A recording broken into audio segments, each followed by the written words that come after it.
আসলে গোপন রহস্য খোদা, চরিত্রের প্রতি যে খোদাটা সেই খোদা। আসলে ভেতরে একটা কষ্ট থাকে, সেই কষ্ট থেকেই আসে আর কি। এই যে গোপন রহস্য কাজটা করতে চায় মন থেকে এবং ভালোবেসে, এটাই গোপন রহস্য। আসলে একজন অভিনেতা চায় যে ভিন্নভাবে নিজেকে নতুন নতুন রূপে আবিষ্কার করতে, তো সেটা তো অবশ্যই ভালো লাগা।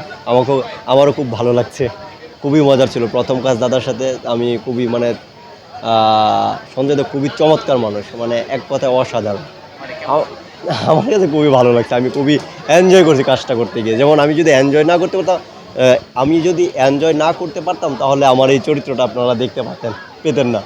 খুবই মানে ফ্রেন্ডলি আমরা কাজ করছি আর কি। আমাদের ভেতরে ওই রকম কোনো কিছু হয়ে যাচ্ছিল না, আমরা খুবই মজা করে কাজ করছি।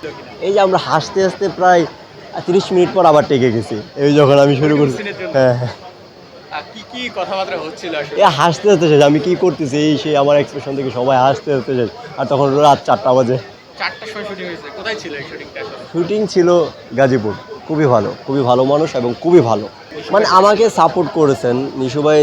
যতটুকু সময় পেরেছেন আমাকে সাপোর্ট করেছেন যে তুমি এভাবে এভাবে।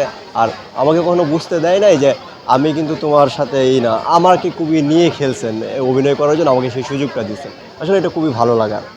আর একজন আর্টিস্ট তখনই ভালো করে যখন কো আর্টিস্ট সেই সাপোর্টটা দেয়। তো আমার কো আর্টিস্ট যারা ছিল সবাই আমাকে সেই সাপোর্টটা দিয়েছে, ভালো কিছু করার, ভালো মানুষ হওয়ার, মানুষের পাশে থাকার।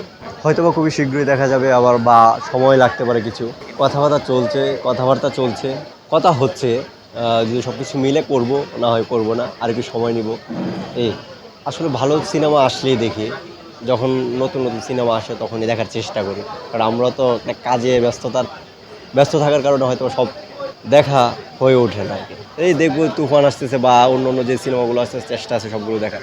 ঈদে এই যে পয়জন আসছে, এই আর কোনো কাজ আসছে না। হ্যাঁ, খুব বেছে বেছে কাজ করছেন? চেষ্টা করছি, নিজেকে আসলে বের করতে চাই আর কি। এই আর কি কি চেষ্টা, থেকে বের করতে চান? চরিত্রের মধ্য থেকে। বাংকার বয়, কেন?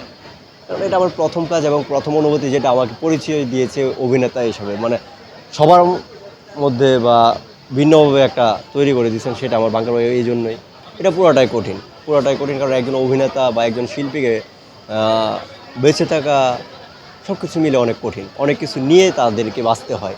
সবাই ভালো থাকবেন, সুস্থ থাকবেন, আর সবাই সবার পাশে থাকবেন।